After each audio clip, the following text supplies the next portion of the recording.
Alright, congratulations sa ating best player of the game from Power Play.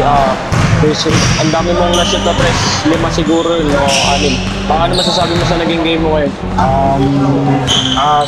Swerte, saka salamat sa Diyos kasi okay yung katawan. And then yung mga teammates ko, tinutulungan nila ako para makuha ko yung tira ko, so good luck. And then stay positive palagi. So, anong magiging preparation nyo sa mga next games nyo? Right pa rin, focus, and then sana kompleto ka kasi kulang-kulang kami. So, yun lang yung problema sa akin. May mga shoutouts ka ba, Coach? Shout out sa family ko, wife ko, pinsan ko, at yung lolo ko, and family ko sa Pilipinas. Thank you. Once again, congratulations sa ating best player of the game, number 8. Thank you. And shoutout po sa OTT Remit. Thank you. Shout out for sa OTT Remit. Thank you.